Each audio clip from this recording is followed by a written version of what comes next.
Hello, spellcasters! My name is Chance, welcome to my Spellbook, and thank you so much for tuning into the 33rd episode of our second level spell series. Today we're going to be taking a look at one of my all-time favorite second level spells in the entire game, mostly because I have an hilarious story attached to it. Today we're going to be taking a look at the loving embrace of gentle repose. This spell is usable by the cleric and the wizard. That is so far as to say is it's found on their spell lists. There are a couple other subclasses that get access to it, but it's only found in those two lists. It is found in the good old player's handbook as well, so we should all have access to it. Now, before we get too far into this, let's take a look at its mechanics and break it down. The effect, at a glance, reads as followed. After touching remains and casting this spell, the remains do not decay and cannot become undead. This spell also extends the expiration limits of resurrection and other spells. The casting time is 1 action, and it can be cast as a ritual for an extra 10 minutes. Its range is touch, and its duration is 10 days, which is great. The components are verbal, material, and somatic, and if you're curious about that material component, it is a pinch of salt and 1 copper piece placed on each of the corpse's eyes, which must remain there for the duration. Very cool stuff. And the school is unsurprisingly necromancy, as most things dealing with corpses are. Now let's take a look at its full description here. You touch a corpse or other remains. For the duration, the target is protected from decay and can't become undead. This spell also effectively extends the time limit on erasing the target from the dead, since days spent under the influence of this spell don't count against the limit of days for spells like Raise Dead. Very cool stuff. Once again, really love this one. If you're going to do anything regarding corpses, this spell is a must-have in your arsenal, especially factoring in the material component of a lot of these higher level resurrection spells.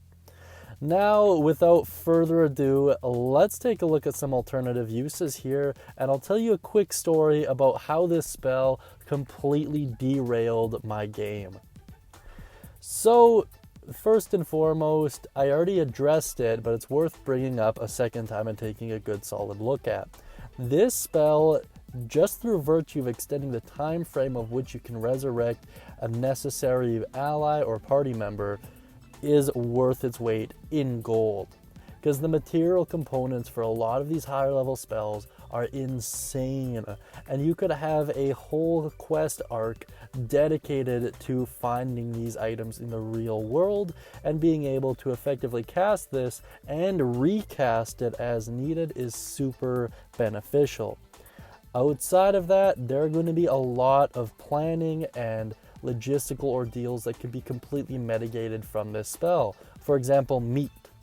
Let's say you have a huge caravan, a huge convoy of people that need to be taken care of, and you have to deal with a supply chain for those people.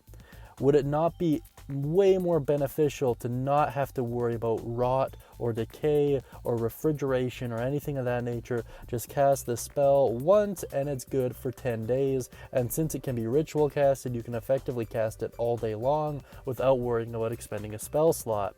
I think that's super useful, and I think it's a great way of implementing this spell, and I don't hear a lot of people talking about it, so it's just weird. Outside of that, there is this story. This is when I first became a DM, didn't really know what I was doing. It was a party of 5th level adventurers, and I had a very cool quest line wherein the town was being attacked by undead forces trying to recover a lich's skull from the town monastery, and in doing so, the horde wanted to resurrect their lich, because that was his dying oath or commandment or order, what have you. So as soon as the priest of the monastery finished explaining The cleric of the party is like, oh, may I see the skull to investigate it and just make sure it's in good condition. And the priest said, well, yes, of course, adventurers, handed it to him, and he casted Gentle Repose on it, and it derailed my whole quest line. Because I'm like, oh no, because the way it was set up is the Lich was supposed to be the BBEG, right? And now, even if the Lich's skull was recovered, they would have had to wait 10 days before they could... it just hurt me. It hurt me so deep. Cut me so deep. Needless to say, this is a great spell under very specific circumstances, and there is no real downside to having it in your arsenal, especially if you're a wizard and you just happen to walk by and pick it up. And I mean, clerics already have access to their full spell list anyways, so there's no real reason not to have this unless you're planning on having a super specialized build that makes spells like this no longer necessary. In any case, if you have any ideas, concepts, cool uses, questions, comments, concerns, please put them down in the comment section beneath. I really do appreciate it. And if you like that cool hand-drawn drawing of Sips and you'd like your own hand-drawn D&D character, please check out the guild hall and figure out exactly how to do that. That being said, I hope you have a wonderful day, and as always, happy casting, everyone.